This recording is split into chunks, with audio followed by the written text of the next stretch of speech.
Olá! Hoje a nossa análise mergulha numa história assim bem complexa e fascinante, a dos judeus na Europa Oriental. A gente ouve muito falar da Polônia medieval como tipo um paraíso para os judeus, né? Um contraste enorme com o resto da Europa. Mas será que foi bem assim? E o que significa, afinal, ser um judeu do leste europeu, um Ostjude? Vamos explorar hoje o desenvolvimento cultural, social, religioso dessas comunidades, sabe? Principalmente na Polônia e Lituânia e depois nos impérios que surgiram.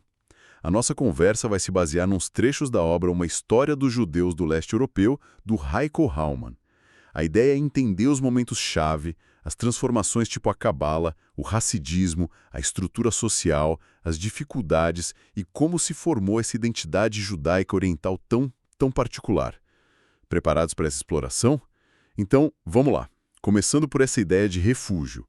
A Polônia, de fato, parece que atraiu muitos judeus lá na Idade Média, né? Especialmente com reis como Casimiro o Grande, lá no século XIV.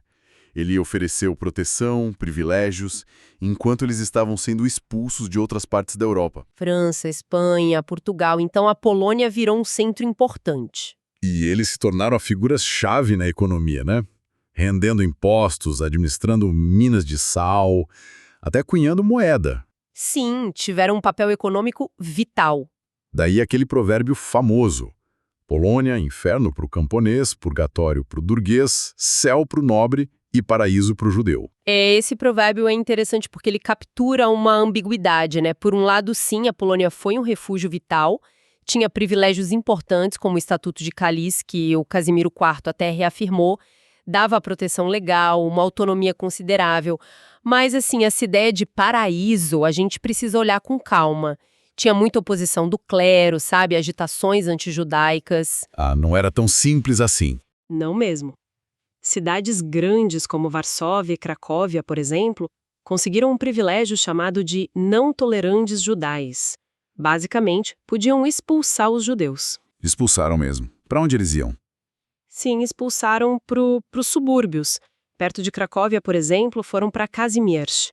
E a própria dieta polonesa, o parlamento, impôs restrições econômicas para eles lá em 1538. Entendi.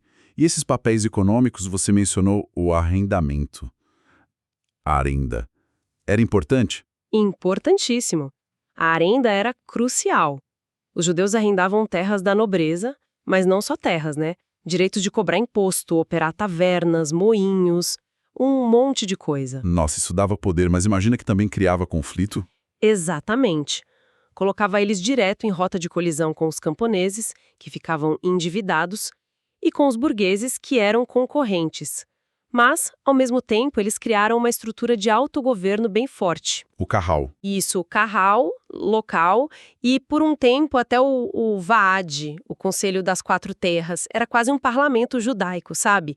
Essa autonomia inicial que a nobreza precisava economicamente foi um ponto-chave. Isso leva a gente para a vida cultural e religiosa nesse período de relativa calma, né? Sim. Como era? Foi um período de florescimento intelectual e religioso muito grande. A impressão de livros em hebraico e Yiddish começou cedo. 1534 já tinha gráfica em Cracóvia. Não. Tinha literatura popular, inclusive para mulheres, o que não era tão comum. E o estudo do Talmud, claro, era a espinha dorsal de tudo. As yeshivot, as academias, tinham um prestígio enorme. E aquele método de estudo, o piu-pu? O piu-pu. Literalmente significa pimenta. Ficou famoso, era uma forma de debate, uma dialética bem aguçada para tentar harmonizar textos difíceis do Talmud. Tinha gente que criticava, dizia que virava só um jogo de palavras, tipo picuinha intelectual, sabe? Entendi. E teve gente importante que surgiu nessa época. Com certeza, o Moses Isserles, por exemplo, lá de Cracóvia. Ele foi fundamental, ele escreveu a Mapa, que era tipo uma toalha de mesa para o grande código de lei sefaradi, o Shulchan Aruch, a mesa posta. Adaptando para o pessoal da Europa Oriental. Exatamente. Adaptou para os costumes e necessidades dos judeus Ashkenazi. Mostra uma capacidade de adaptação cultural impressionante. No começo, tinha até uma certa tolerância, debates entre religiões aconteciam. E a cultura do dia a dia, eles se vestiam diferente? Olha, no início, a integração era maior, a roupa não era tão distinta. Foi só mais tarde que um traje judaico específico, como o caftã, se tornou mais comum, mais a norma. Mas o mais importante para o status social era o estudo. Casar a filha com um erudito, mesmo que ele fosse pobre, era um máximo. Que interessante. Mas essa época de certo equilíbrio, mesmo com tensões, acabou, né? O ano de 1648 parece ser um ponto de virada bem trágico. Sim, 1648. É um divisor de águas, sem dúvida. O levante cosaco, liderado pelo Bodnik Khmelnytsky, lá na Ucrânia, foi uma catástrofe para as comunidades judaicas. Por que especificamente contra os judeus? Bom, os cossacos estavam se revoltando contra os nobres poloneses, os magnatas. E eles viam os judeus como o quê? Como os agentes diretos dessa nobreza. Eram eles que arrendavam as terras, administravam, cobravam os impostos. Ah, estavam na linha de frente da exploração na visão deles? Exato. E junta isso com um ódio religioso muito forte. O resultado foram massacres numa escala terrível. Tem um cronista, o Nathan Hanauer, que deixou um relato assim muito doloroso sobre isso. Nossa, e as consequências foram só a violência imediata ou teve mais coisa? Muito mais. Foi o fim daquela relativa segurança, daquela tolerância. Na Polônia mesmo, o fanatismo religioso aumentou muito. A Virgem Maria foi declarada rainha da Polônia, e aquelas acusações horríveis de assassinato ritual, de profanação da hóstia contra judeus, ficaram mais comuns e mais perigosas. O trauma foi gigantesco, duradouro. Imagino. E como as pessoas lidaram com uma crise dessas? A religião deve ter tido um papel ainda maior, talvez o misticismo. Exatamente. É nesse contexto de sofrimento extremo, sabe? Que a cabala, o misticismo judaico, achou um terreno muito fértil. Aquelas ideias do Isaac Luria que tinham surgido lá em Safed, um século antes. Sobre o Tikkun, a reparação do mundo. Isso, o Tikkun Olam. A ideia de que através de atos místicos, de rezas, de intenção correta, a gente podia ajudar a consertar o mundo quebrado. Isso se tornou super popular. E essa busca por sentido, por redenção, também acabou alimentando movimentos messiânicos. Ah, como o do Shabtai Tzvi? O mais famoso deles, Shabtai Tzvi, lá de Esmirna, ele se declarou Messias ali em meados do século XVII. E olha, ele atraiu seguidores no mundo judaico todo, inclusive na Polônia, que estava devastada. As pessoas estavam desesperadas por esperança. Mas a história dele é bem doida, né? Ele não acabou se convertendo ao Islã? Sim, é uma trajetória muito complexa e trágica no fim. O sultão otomano forçou ele a se converter. Isso o abalou profundamente os seguidores dele, claro. Imagina o choque. Total, e os ensinamentos dele, do shabtaísmo, eram baseados em umas interpretações bem radicais da cabala. Diziam que o Messias precisaria, descer até o fundo do poço do mal para poder redimir tudo, sabe? E que por isso ele estaria acima da lei, da Torá. Que ideia perigosa. Muito. E décadas depois apareceu um cara chamado Jacob Frank, que se dizia sucessor do Shabtai, e ele foi ainda mais longe. Pregava umas ideias muito radicais sobre transgressão, até sobre êxtase sexual como caminho para chegar a Deus, que a apostasia, abandonar a fé, fazia parte do caminho para a redenção. Nossa. E o que aconteceu com ele? Ele acabou levando muitos seguidores a se converterem ao catolicismo na Polônia, foi preso, enfim.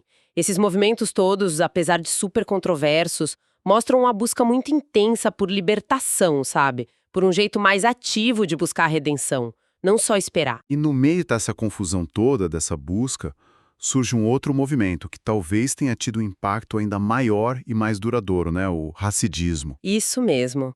Bem aí em meados do século XVIII, surge Israel Ben Eliezer, mais conhecido como Baal Shem Tov ou Best, que significa mestre do bom nome. Ele fundou o Hassidismo. E era diferente desses outros movimentos messiânicos? Completamente diferente. Foi uma resposta tem crise também, mas não focada nessa coisa da transgressão, como o Shabtai ou o Frank. O foco era na piedade popular, na alegria, em encontrar Deus nas coisas simples do dia a dia. Mais pé no chão, talvez. Mais pé no chão e mais voltado para o coração, para a emoção. O Best falava muito do Devikut, que é tipo um apego direto, amoroso a Deus. E você encontrava isso na reza fervorosa, no canto, na dança, na simplicidade da vida. Era uma afirmação da vida, sabe? Buscar o bem através do bem. Parece uma mensagem poderosa para a época.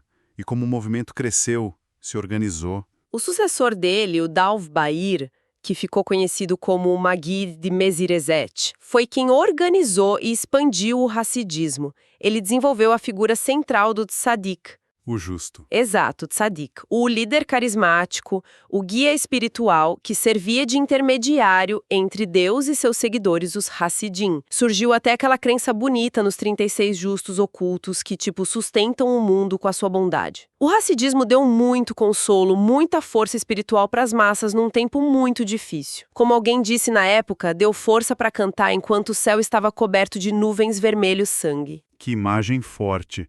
Mas imagino que nem todo mundo curtiu essa novidade. De jeito nenhum. Teve uma oposição ferrenha da ortodoxia rabínica mais tradicional. Eles foram chamados de Misnadim, que significa oponentes. O líder deles era o grande erudito Gaon de Vilna. E por que eles eram contra?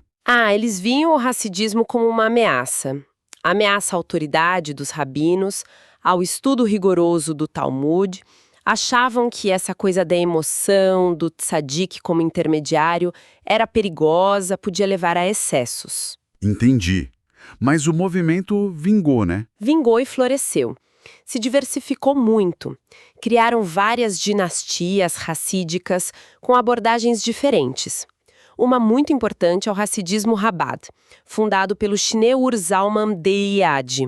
Ele tentou integrar mais o intelecto, Hokmah, Bina, Dat, sabedoria, entendimento, conhecimento, com a emoção na busca espiritual. E é nesse caldeirão todo, cultural, religioso, que a figura do Ost Jude se define melhor. Exatamente.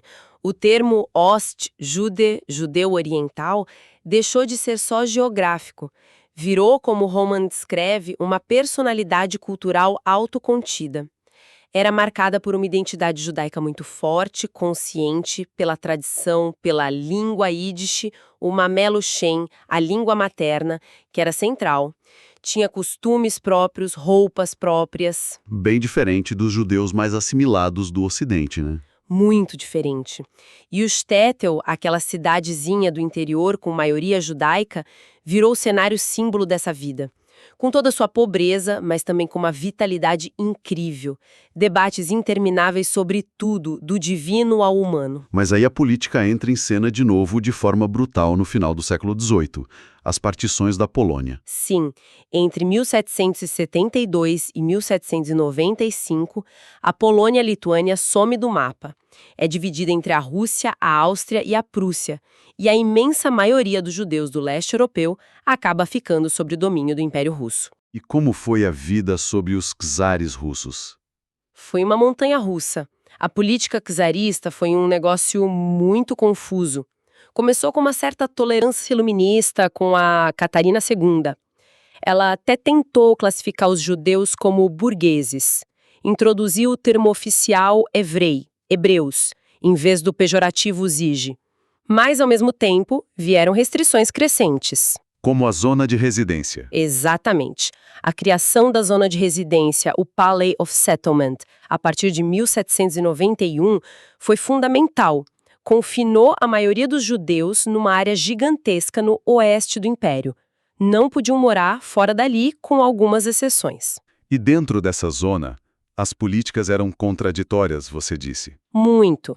Tinha tentativas de melhoria, de assimilação forçada, restringiam o uso do Yiddish em documentos, proibiam certas atividades, como ter tavernas, que era uma fonte de renda importante. Mas, ao mesmo tempo, Ao mesmo tempo, vinham políticas repressivas horríveis sob o Tsar Nicolau I, por exemplo, tinha o recrutamento militar, que era extremamente longo, brutal. Chegavam a sequestrar meninos, os chamados cantonistas, para serem educados longe das famílias, do judaísmo e muitas vezes convertidos à força. Meu Deus, que crueldade! Terrível. Depois, com Alexandre II, teve um respiro, algumas reformas, uma emancipação seletiva para alguns grupos, mas aí ele foi assassinado em 1881. E a culpa caiu sobre os judeus. Em grande parte, sim. Foi o estopim para uma onda de pogroms, ataques violentos terríveis, e logo depois vieram as Leis de Maio, de 1882, super reacionárias, que restringiram ainda mais os direitos, impuseram cotas em escolas, universidades, expulsaram os judeus de Moscou. A Primeira Guerra Mundial foi outro caos, a zona foi abolida formalmente, mas aí vieram deportações em massa, acusações de espionagem. Só a Revolução de Fevereiro de 1917 é que trouxe finalmente a igualdade legal. Uma história muito dura na Rússia. E nos outros impérios? Áustria, Prússia... Foi diferente. Na Áustria dos Habsburgo, a história foi um pouco parecida na lógica. O Édito de Tolerância do José II também queria melhorar, integrar, mas o preço era a perda da autonomia judaica tradicional. Tentaram forçar a germanização, aumentaram impostos.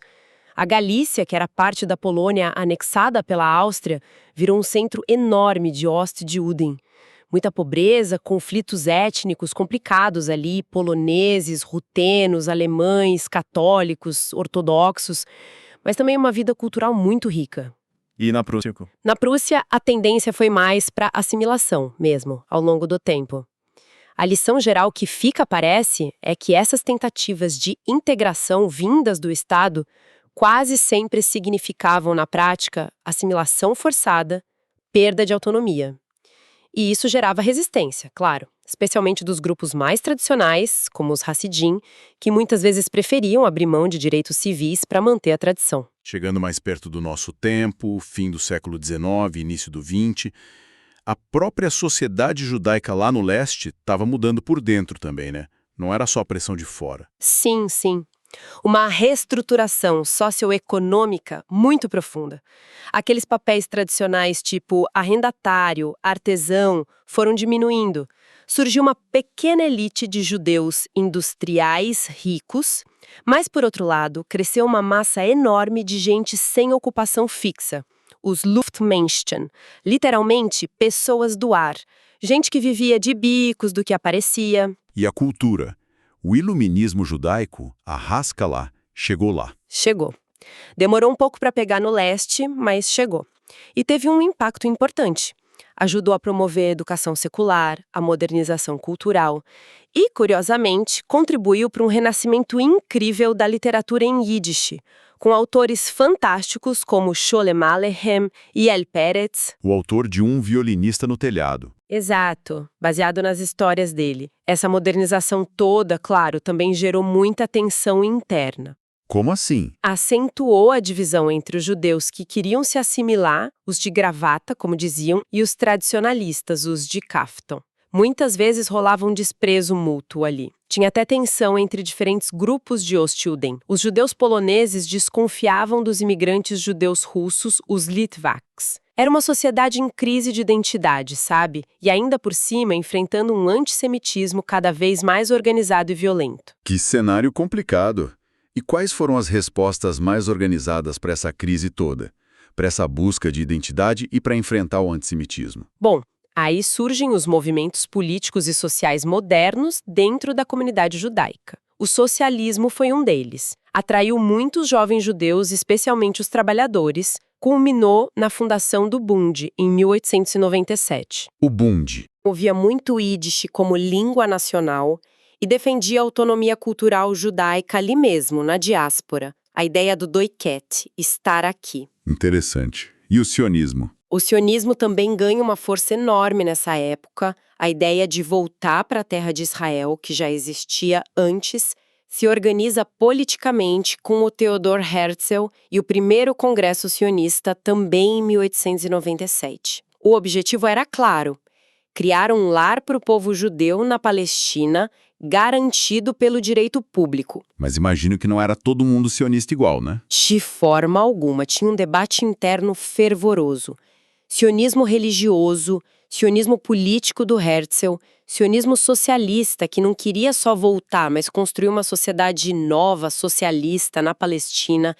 E tinha até gente que era a favor de um território judeu, mas não necessariamente na Palestina. E ainda tinha o autonomismo. Autonomismo. Sim, a ideia defendida por Simon Dubnow. Ele achava que os judeus eram uma nação, sim, mas que deveriam lutar por direitos nacionais e culturais como minoria onde quer que estivessem, na diáspora. Tantas respostas diferentes e teve a opção de simplesmente ir embora, né? Essa foi a escolha de milhões. A imigração em massa foi uma resposta direta aos pogroms, à pobreza, à falta de perspectiva na Europa Oriental, principalmente para os Estados Unidos.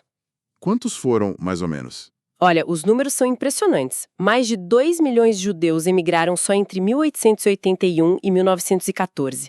A maioria esmagadora foi para o Zewa. Eles foram reconstruir a vida, formaram novas comunidades, as Landsmannschaften, associações de conterrâneos, e transformaram não só a si mesmos, mas os países que os receberam. O impacto foi gigantesco. Mal. Que trajetória, hein? Começamos lá na Polônia medieval, que era vista como refúgio, passamos por crises terríveis, vimos o surgimento de movimentos como o racidismo, a formação dessa identidade Undecijude, as durezas sobre os impérios russo, austríaco, e chegamos nessas respostas modernas, socialismo, sionismo, autonomismo, emigração em massa. Se a gente for tentar amarrar tudo isso, o que fica dessa história toda? Olha, fica, eu acho, acima de tudo, um testemunho da resiliência, né? E da complexidade imensa da vida judaica no leste europeu. Não foi uma história linear, sabe? Nem só de sofrimento, nem só de tradição parada no tempo. Foi uma história de adaptação constante, de uma criatividade cultural e religiosa muito intensa, de debates internos muito fortes e de uma luta contínua por identidade, por sobrevivência, em condições muitas vezes brutais. E essa história não acabou, né? Ela moldou profundamente o mundo judaico de hoje, em Israel, nas Américas, em todo lugar. Realmente fascinante. E para deixar o pessoal que nos ouve pensando um pouco mais? A obra que a gente usou como base, do Hallman, termina citando Baal Shem Tov, o fundador do Hassidismo. Ele teria dito: o esquecimento leva ao exílio, enquanto a memória é o segredo da redenção. Isso levanta uma questão, eu acho, fundamental, que atravessa toda essa história que a gente contou. Até que ponto guardar ativamente a memória cultural, as histórias, a língua, as tradições, até os conflitos internos mesmo diante de tantas rupturas, de tantas transformações radicais, até que ponto isso capacita um povo, ou mesmo um indivíduo, a achar o seu lugar no presente e a conseguir construir o seu futuro? Excelente pergunta para a gente refletir. E com ela, a gente encerra essa nossa análise da história dos judeus do leste europeu.